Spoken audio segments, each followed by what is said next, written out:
Hey, howdy. Hey, my brewing brothers and sisters. Howdy, hey, howdy. Good to see y'all again. See, you just totally confuse me each time. You Okay, just, next time I'll say howdy, Cretans. How's no, that? I don't know. It's like you're changing It's my too different. world. It's very difficult for me. What can I Well, say? I love variety. I've been working on all my shower things and my toiletry counting and then I optimized, so you got like a little shower squeegee to clean the Yeah, the glass doors. doors and everything, Yeah. and the walls. And so I've been optimizing my squeegee pattern, and I gotta say I've shaved a few seconds off of my squeegee time. It's That's interesting. the amount of combining the amount of squatting and standing, Oh, yeah. reaching, Yeah. the pattern, because you can't, uh, I've been I've been working on my squeegee action. I can understand that because I generally try to avoid squatting and I just do, quick vertical wipes and then do one squat and do one low row across the bottom of both doors. So I Right. minimize that squat time. Yeah. Yeah, because they're squatting and rotating. Yeah. Yeah. Yeah. When you squat and rotate, that's can be more difficult on you when Yeah. you're working the squeegee. And I've taken a couple of bad slips in the bathtub trying to do that too.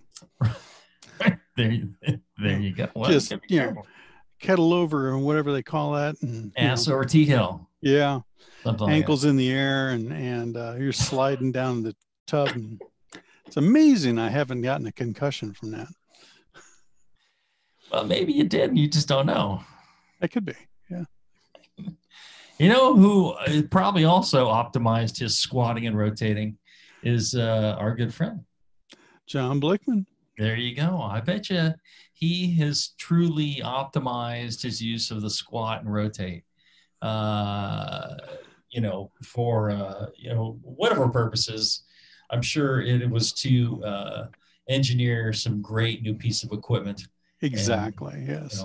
innovate your brew day, make things better for you.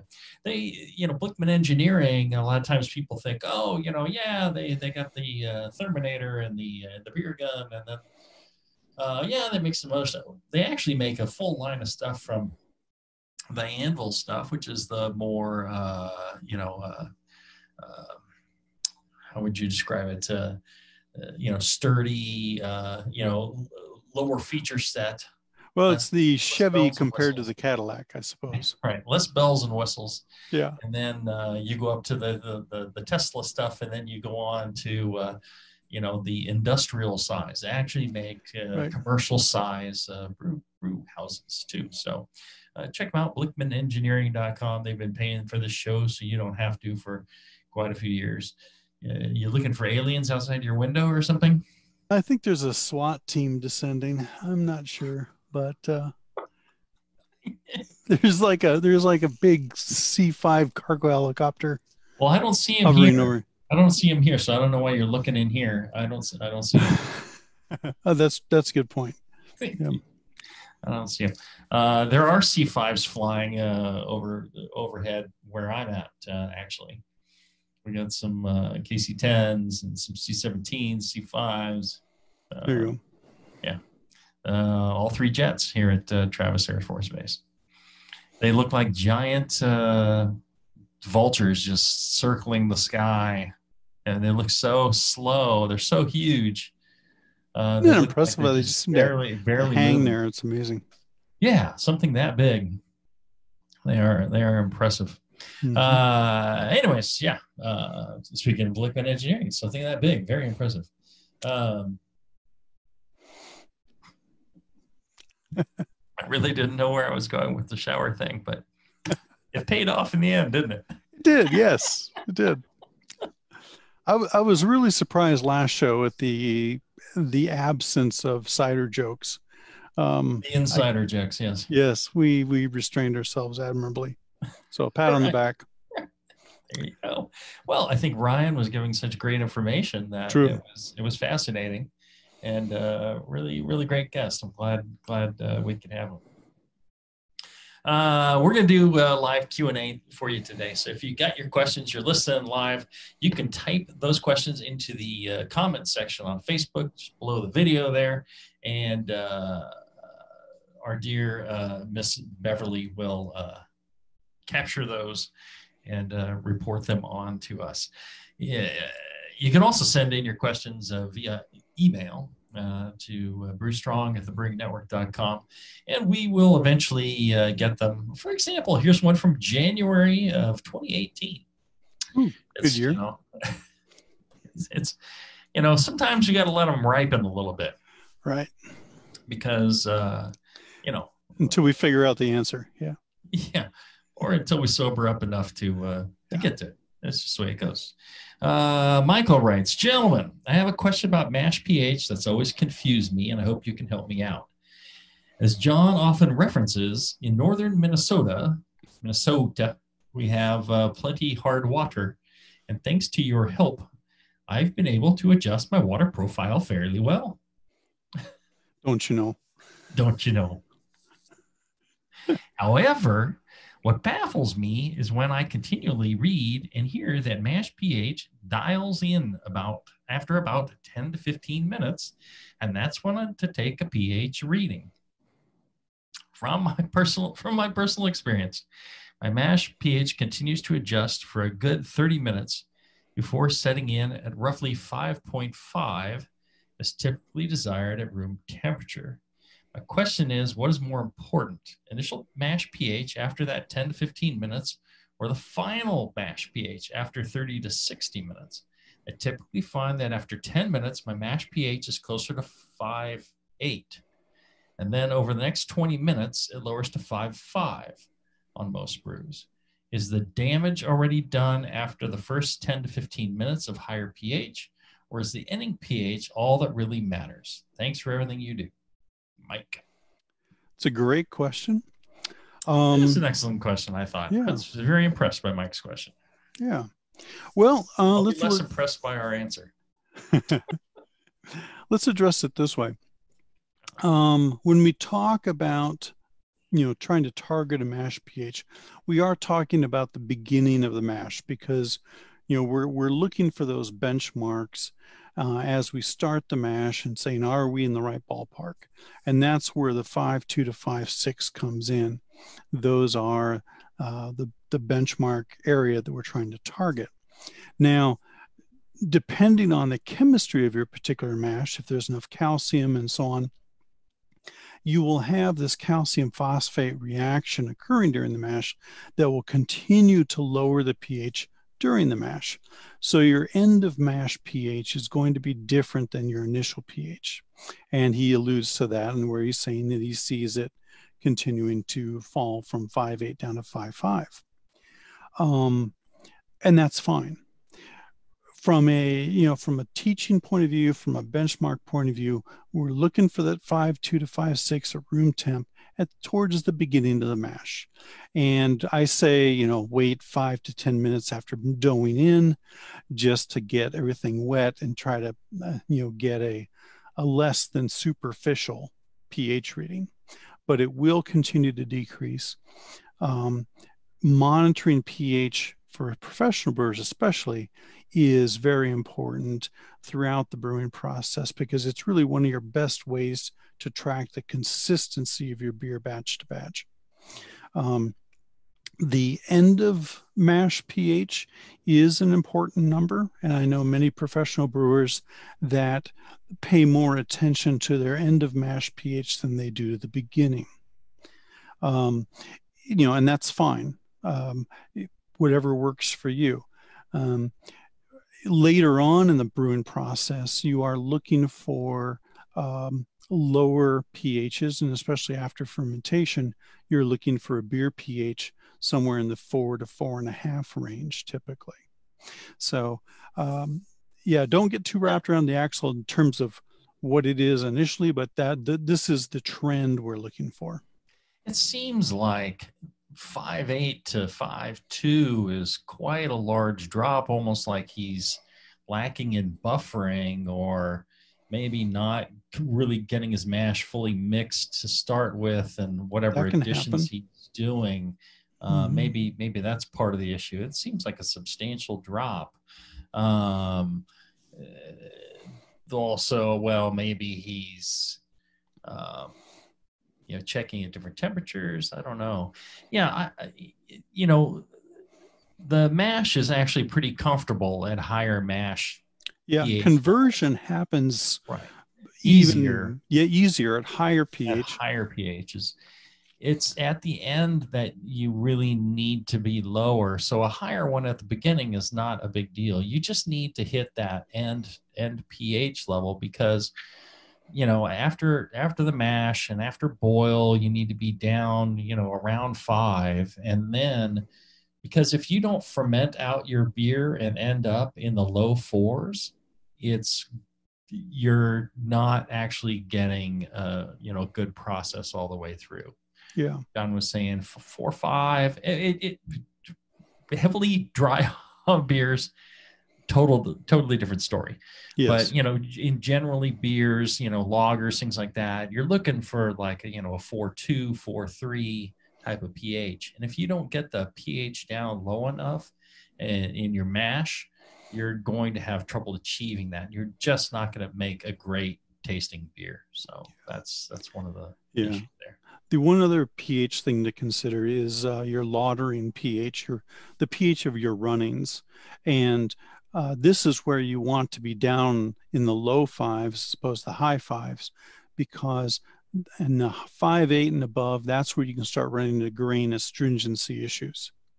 So, yeah, beginning of the mash, conversion 5.8, not a big deal.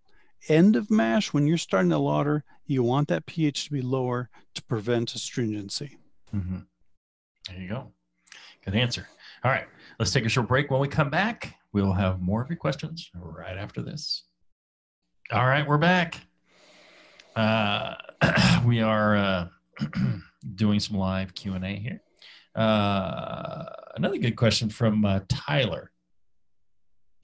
Hi, Jamil and John. What are your guys' opinions about the low oxygen brewing theory that says reducing oxygen ingress on the hot side will enhance fresh malt characteristics in the finished beer? And he provides a web link to lowoxygenbrewing.com. I believe this theory is similar but different than the hot side aeration debate from a few years ago. I always look forward to Brew Strong podcast. Keep up the great work, Tyler.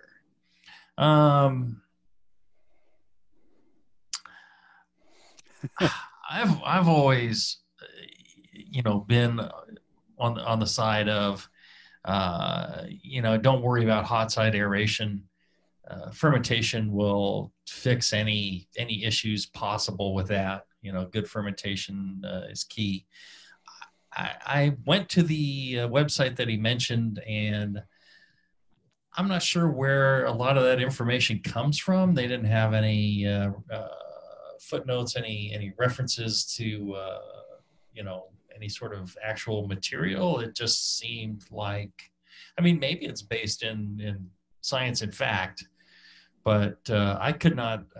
It just seemed like a bunch of suppositions about oxygen being horrible for your mash, which again, I only had a few minutes to take a quick look at it, but I would not worry so much about oxygen in the mash. I don't think it's really deteriorating the malt. For example, your malt right now is sitting in a high oxygen environment, or the air that we breathe. I mean, a relatively high oxygen environment, and when you crush it, some people they'll get their malt crushed, and they'll wait a couple of days, and then they do their mash. Yeah, I'd try and avoid. I think I would avoid whatever It's uh, you know reasonable. reasonable. Like, I wouldn't crush my malt and then wait a month in a hot humid environment before using it. I Right. would try and do what I could to crush it, just before use, I'd try and keep my malt, dry and Sealed in the container. Yeah. yeah, sealed container. I would, but I wouldn't. It looked like this was suggesting going to some extreme lengths, trying to minimize oxygen, like floating things on top of the mash. And I'm like, I just think that that's a total waste of time. Yeah. I I agree. The premise of Lodo is that you, by using these low oxygen, low dissolved oxygen, procedures, that you can better realize the fresh malt character that you get from German beers. Well, that's a faulty premise right there, because you and I have both been to Germany. They don't brew like that. They Mm-hmm. brew like everybody else. And if the beer taste has a fresh malt character, hey, it's fresh. You're right there in Germany. you know, Mm-hmm. the beer was made recently. Um, and so if you're brewing using Wireman malt, for example, here in the United States, and that beer is fresh, you should have every reasonable chance of creating equally fresh beer without these extreme low dissolved oxygen nitrogen blanket methods and so on. So um, Yeah, a lot of what makes a beer taste fresh or malt taste fresh is the process of the maltster. The growing conditions of the malt has a huge effect on it. Moisture and sun, all this stuff, and then the harvest and the time and the malting of it, and even the kilning of it. mhm. The times and temperatures and things like that really have a huge impact on the aromatics. And you can take essentially what should be the same malt, and it varies over time. Yeah. um, I think I think I've read studies where people, or I shouldn't say studies, but I've read reports of people having done triangle tests with beers made with these Lodo methods, and they were able to, differentiate the beers from another control. And that is probably true, that by using these methods, you can produce a different tasting beer. Um, the question becomes then, how significant is that difference? And maybe it is, And does it taste better, yeah, and does it taste or better? does it just taste different? Yeah. And maybe it's important in terms of overall flavor stability when you're Mm-hmm. talking about a 6 month shelf life. Mm-hmm. Maybe these things can, generate a benefit down the road.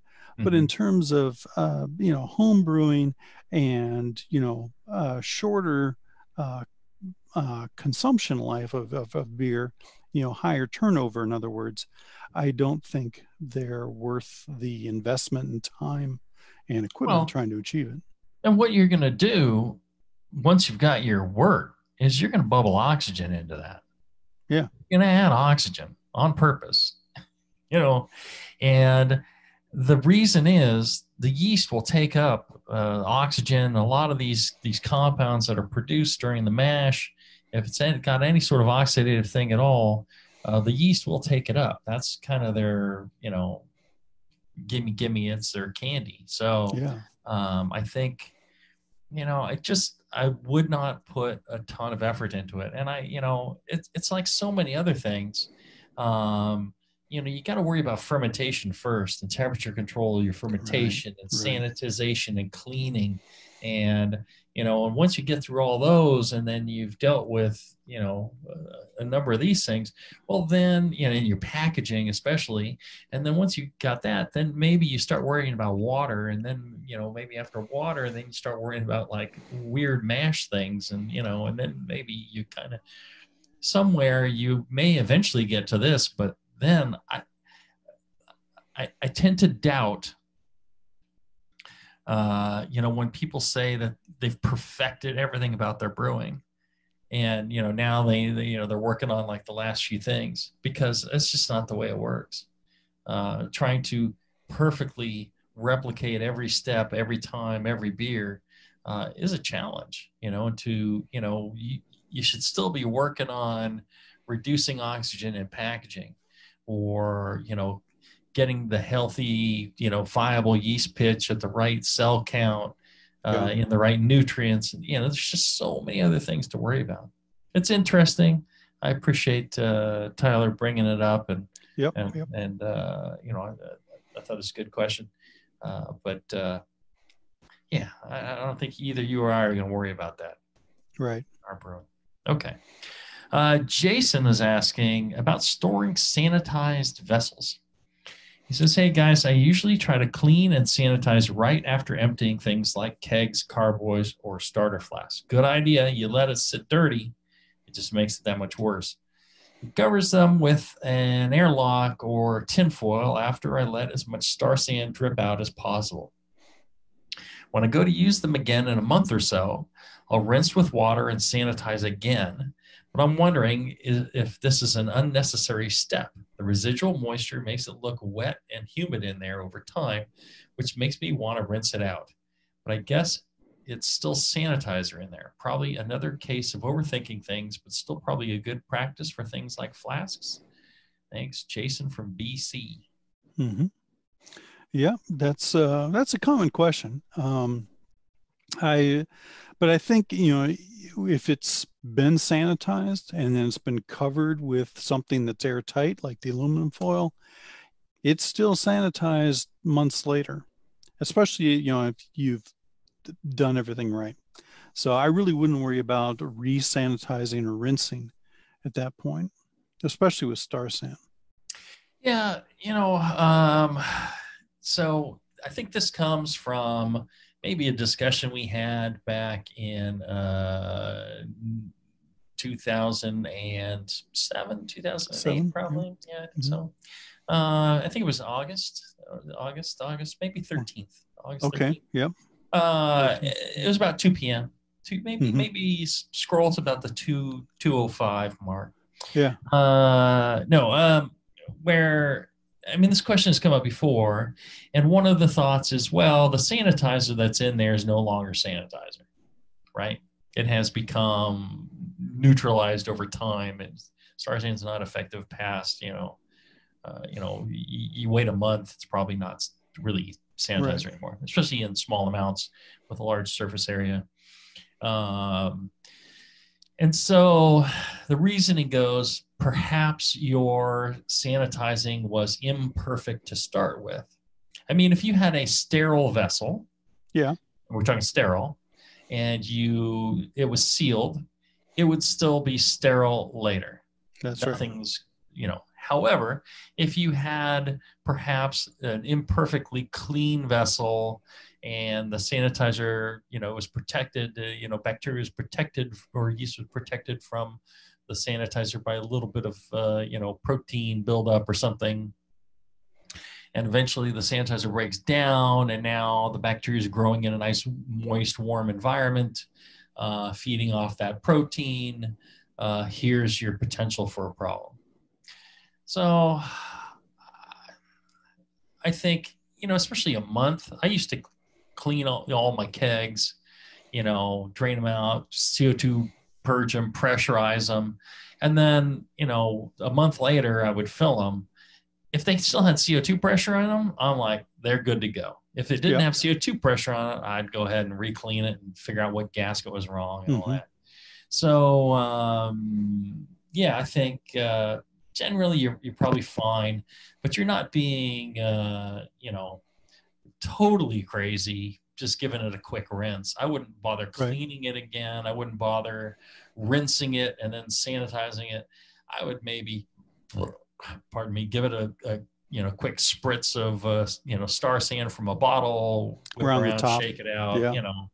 and you're good to go. But you're not being crazy, especially how expensive some of these homebrew batches are. But yeah, a little bit overkill, yeah, but better safe than sorry. It takes you a moment, especially if you already Right. got the sanitizer mixed up. I agree. Yeah, and if you're brewing that day, fill in your flask with sanitizer, mix up some sanitizer in the flask, and then pouring it into your spray bottle to be ready for the day. There you go. Two birds, one stone. Right. Let's see here. Andrew writes, I think it's Andrew. He says, while you're all on oxidation, do either of you have thoughts on TPO reduction for cans on manual seamers? Any thought on can conditioning, partial or full, as a means of TPO reduction? Oh my God, TPO, this is bane of my existence. I mean, with a full-on commercial canning line, it's fairly easy to get your package total pack TPO's total package oxygen down.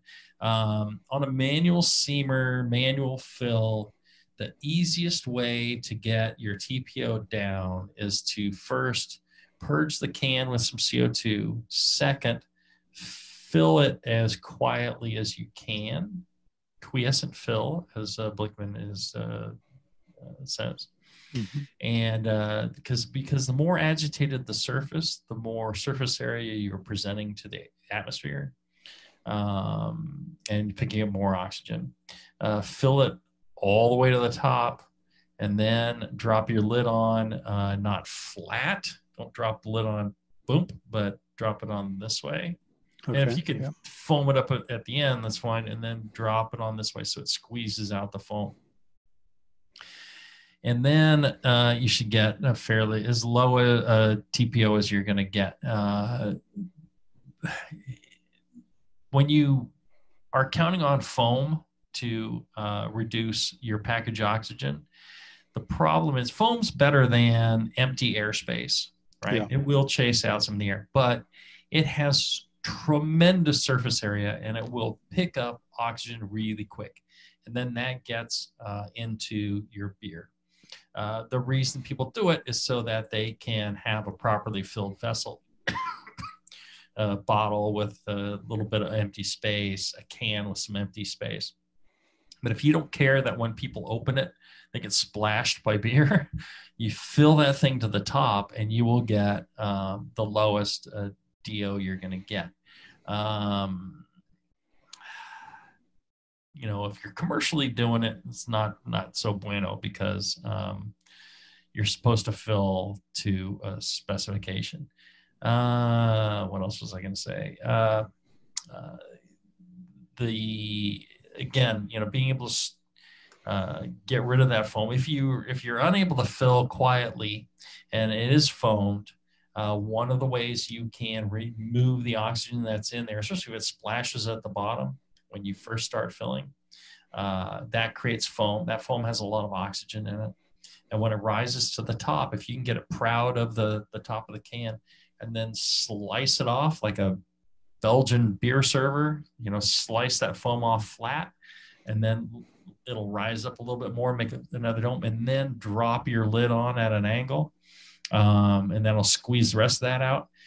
By slicing off that top of foam, you're slicing off a lot of oxygen that was in there. So, yep, that's one thing I was going to bring up. There you go. Tell the readers or the listeners what TPO target they could try to shoot for. Well, in bottles, it's possible to get down to zero.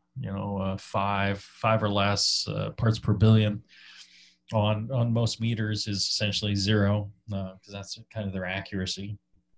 Okay. But if you get below 50, you can get below 100, I guess. It's not horrible. Not horrible.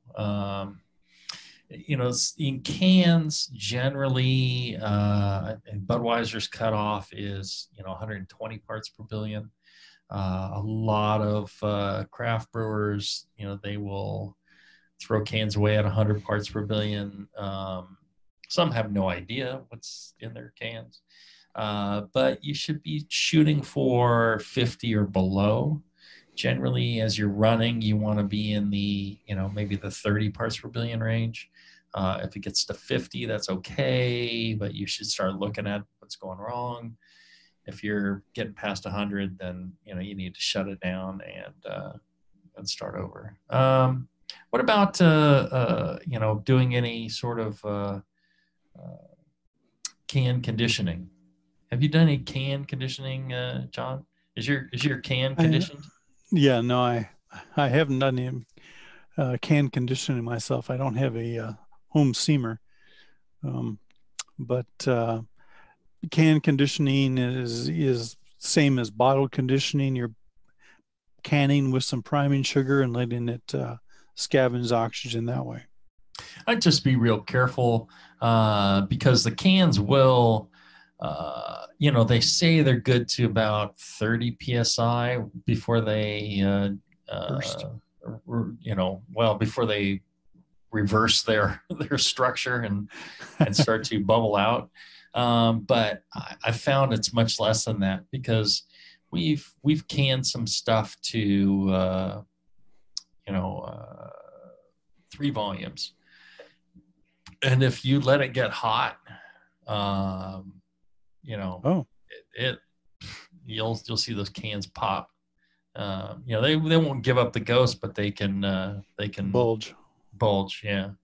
So they really don't hold that much. 3 volumes is what 45 psi or so. Yeah. Say they're good to 90. I don't believe that crap. I think they're weak as can be. Speaking of weak, we've got to take another break. We'll be back right after this. All right, we're back. We're talking all sorts of interesting things. Package oxygen, enzymes. Sean asks, hey guys, I have read about amylase enzymes working in certain parts of the process outside of the mash, i.e. not in at the 130-ish to 160-ish saccharification temperature. My question is, how do the enzymes work in say, 68 degree Fahrenheit beer? Don't they have to be in their temperature window in order to work? Thanks, Sean. No. Good answer. All right, we'll move on to the next one. No, it is a great question, Sean. And the longer answer is that enzymes are catalysts and they do work best within their prescribed windows, but they will also work colder. And if you think about it, you look at the barley in the field, it's growing, it's using its enzymes, and it's only, 50 degrees out. The enzymes work at those temperatures. They work faster when they're warmer, but if you do go too warm, then they denature. And that means that they unravel. The structure changes, and then they no longer work as the enzyme or catalyst on the substructures that they're supposed to. Freezing could denature the enzymes as well. That's right. As well as high alcohol.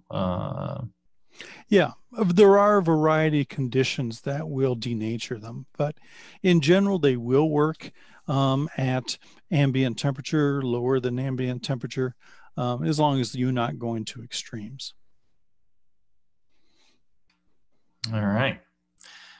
Justin asked, hey guys, I just finished listening to your show on attenuation while brewing yesterday and have a question about the beer I did. It's a stout that started at 29 Plato, and when it went down this morning, it had blown its top. And he sent a picture. Yeah. And it blew some of the krausen out onto the ground. And his worry is that it may not fully attenuate because it lost some critical amount of yeast. I wouldn't be worried about that. The krausen is full of active yeast, and I think if even there are many commercial breweries that actively harvest yeast during the ferment. Mm-hmm. Top cropping. Yeah, top cropping. So the loss of some yeast from the krausen, there's still lots of yeast within the body of the beer, able to maintain that fermentation. I would not be worried about loss of attenuation in this case. Right. I feel the same way.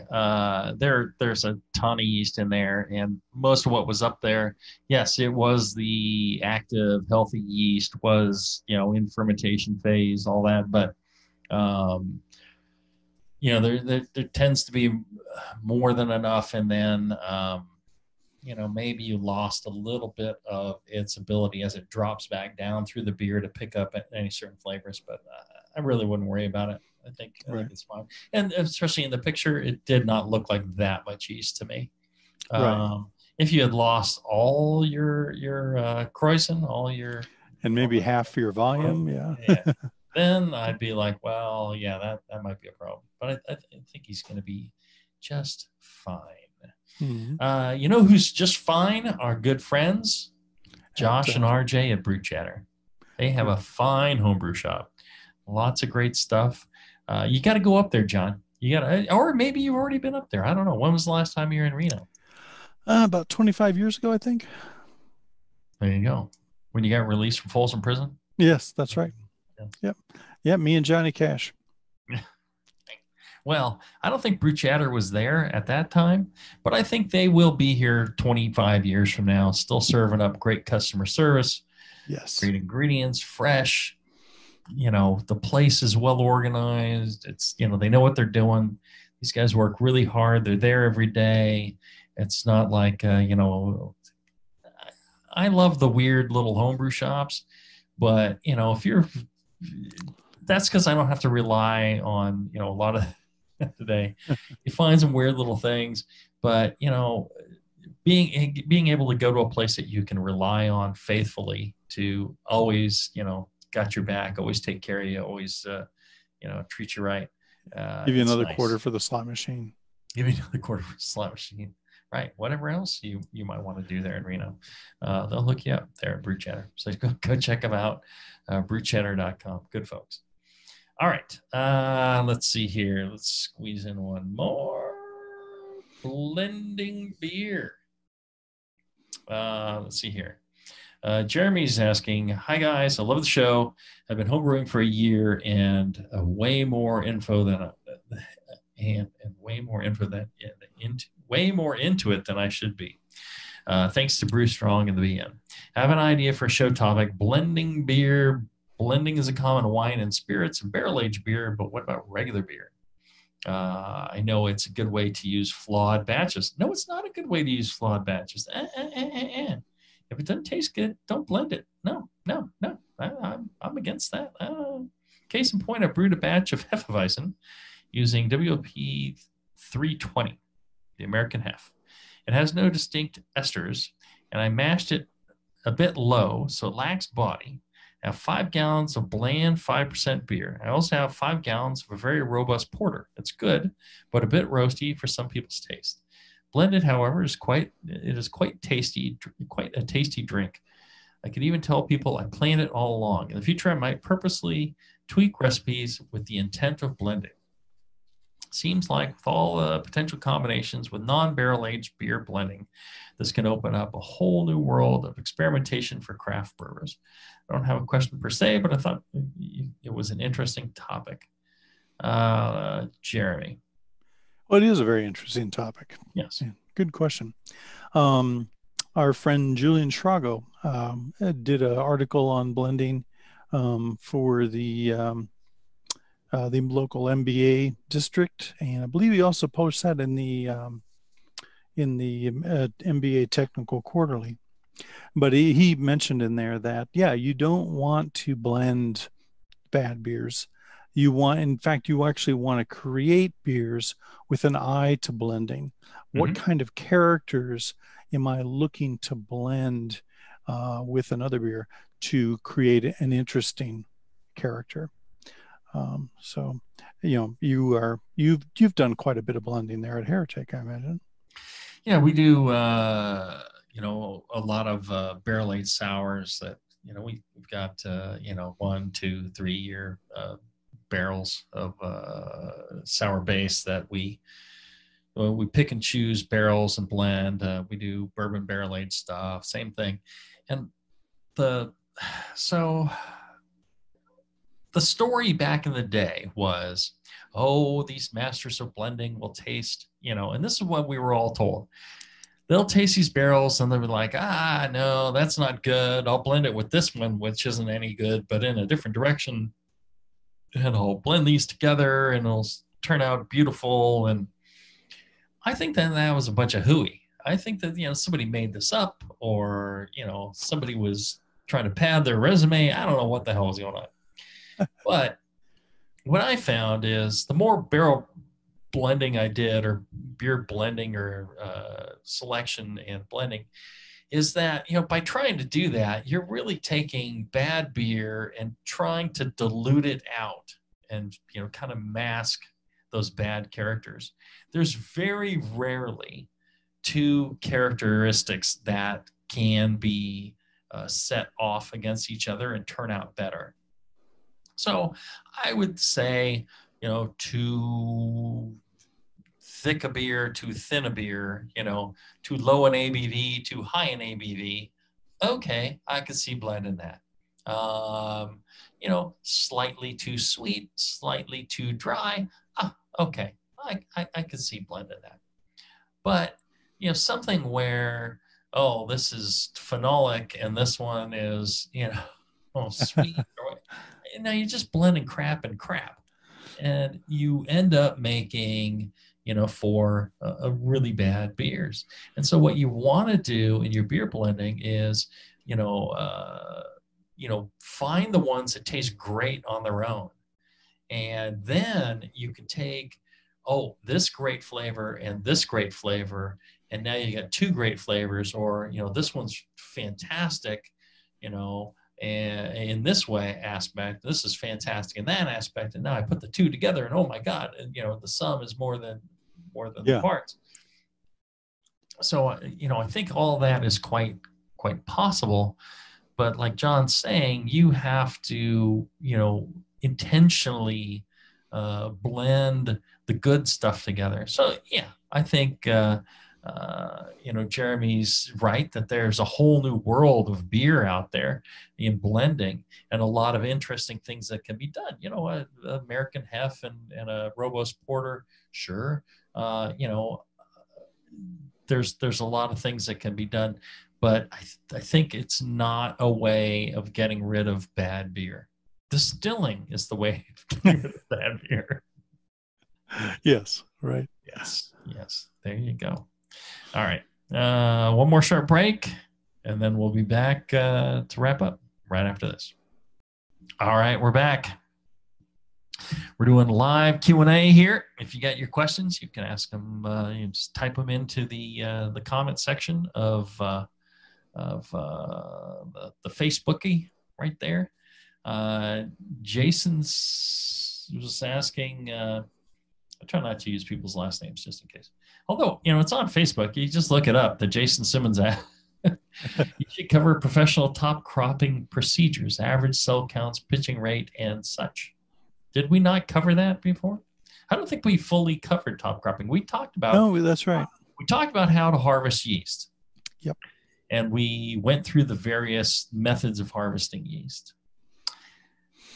But I don't think we went that fully deep into top cropping, cell counts, pitching rate, and such. I should get one of my friends from England that does a lot of top cropping to join us for a show. Good show, yeah. That'd be a good show. I think, Jason, thank you very much. I think that is quite helpful. I'll just have to remember that after I have a few more drinks today, and we're good to go. Somebody type that up and send it to me. One last question from Joe. Joe says, hey guys, love the show. I've been brewing for about 6 months, and I've been slowly catching up, learning a lot, and appreciate all you guys are doing. His question is, I recently started using oxygen when I pitch yeast, and I've noticed a huge difference in my beer. I'm wondering if there is any advantage to using oxygen when I do a starter. My general procedure for starters is to do a starter with a stir plate in a flask, wait for it to finish, let it settle out for 12 hours, then put it in the fridge for a day or two until brew day. Brew day, I take it out first thing in the morning, so it slowly works its way up to room temperature before I'm ready to pitch. I generally chill my wort, then transfer my wort to my fermenter. I have the catalyst, so I cover it and wait about 2 to 3 hours for the trub to settle, and then take out a 32-ounce jar of trub before pitching the yeast at the same time as filling the fermenter. I generally add some of the wort to my starter to get the yeast started, so when I pitch it, it is already starting to work. I add 60 seconds of oxygen or so at the time of pitching. I've read that adding oxygen while using a starter is not needed due to the fact that the stir plate is bringing in oxygen from the air as it's doing its work. A little vortex there. Yep. My thinking is that wouldn't a shot of oxygen when the starter is made and possibly filling the headspace of the flask give an extra boost to help the yeast get going? What are your thoughts on this? Thanks again, and brew strong. Yep, good question. I can see where that, all of the information has come to it. He's thought about it and thought, how do you extend this? How do you, Get even better. Mm-hmm. Yeah. I think it's you with the starter and a starter jar and a stir plate. You've got enough oxygen there. You don't need to add more. And too much oxygen can be bad. In a stir plate situation, it's fairly benign. But if you leave your yeast on the stir plate for an extended period of time, 2 days, for example, they are going to use up all the fermentable sugars. They will go through their nutrients. So they'll have to start burning their glycogen reserves and trehalose reserves using the oxygen that's coming in from the air. So you can actually weaken the yeast and end up with, a starter jar fully weak yeast if you leave it too long. Mm-hmm. And so adding oxygen to that stir plate could exacerbate that issue. I'm with you 100%, John. Yeah, so the air that's coming in is good. You want enough oxygen so that they are not really getting into a fermentation phase, that they, keeps them in growth phase as long as possible. And what John mentions, actually, the way to get your yeast to take up more for their glycogen reserves is to not wait for your starter to fully ferment out, but crash your starter just as they're nearing the end. I forget how many points away you should be, but towards the end of fermentation, while they're still in that phase, if you crash them down a little early, they actually build up bigger glycogen reserves. The reason for chilling it is really to get them to drop out so you can decant the spent starter wort. Yeah. Which what do they call that beer? Knopf beer or something like that. I forget. I don't know. They have a word for it. But I like the idea of, on brew day, generally I would do this. If I had a starter, I would try and time out the starter and the decanting and all that for brew day. But, especially if you're, repitching harvested yeast, one of the things I liked doing was adding some wort into it, earlier in brew day and letting the yeast get active, and then just pitching the active stuff. And sometimes there would be a little bit of, slow stuff off the bottom or dead stuff on the bottom that I would dump as well. But I think your process, Joe, sounds really good. I would not worry about adding more oxygen. Like John says, you can add too much and actually harm the yeast. And I think the only thing I would change in your process is maybe, cooling it down. You see the activity start to ebb in the starter, and it looks like it's going to come to an end in the next, 6 hours or so. That's your time to pull it off the stir plate, get it in the fridge, let that thing crash, and you'll get your healthiest yeast reserved that way. That's one of the tricks that the yeast manufacturers do. Yeah. They know exactly when to chill the yeast down. Yeah, well, they can measure all that. Yeah. One other aspect to the question, I think, people talk about aerating the starter and not aerating the wort. And in theory, you can do that. You're what you're going to do is supply the yeast all the sterols and lipids they need prior to pitching. Right. But to do that, you've got to have the lab equipment to be able to assess that yeast in real time. It's a lot easier to not try to do that, but just aerate your wort and pitch and let the yeast take up what they need, start evolving CO2, purge the vessel. It works beautifully. Right. Well, and you're providing the yeast with a whole new set of sugars, whole new Yeah, environment, lower yeast concentrations. So, it's perfectly okay to go ahead and hit it with more oxygen, at pitching time, because it is going to go through those growth again and can use the oxygen again. So, there you go. All right, another fine show. Thanks again to our great sponsors, Blickman Engineering. Check them out, blickmanengineering.com. If you have a moment, please send an email to my friends at Blickman Engineering, feedback at blickmanengineering.com, and let them know how much you appreciate they've been paying for the show. And our latest sponsor, Brew Chatter, Josh and RJ, wonderful folks. You can email them too. I think it is help or info at brewchatter.com. I'm sure they will let me know. They actually listen to the show. So, that's nice. Nice guys. If you're ever up there, John, you got to come up, visit me, and we'll go to Reno one of these times. You will love it out there. All right. I did a tasting session out there with some of their customers. It was a blast. Oh, very cool. Okay, we'll do that. So check them out. All right. Thanks everybody for listening. Keep on brewing, and until we see you again, brew strong. Brew strong, everyone. Hello. So I go out of Mexico a lot, do a lot of talks down there, and we were staying at this one hotel this one time, and they had a stage show, and so we went and checked it out. Had this magician, and he comes on stage, and he's doing his act, and he's getting ready for the the big finale. He says, "Señoras y señores, ladies and gentlemen, I will now disappear on the count of 3. Uno, dos," and poof, he was gone. Well, the funny thing was, he disappeared without a trace.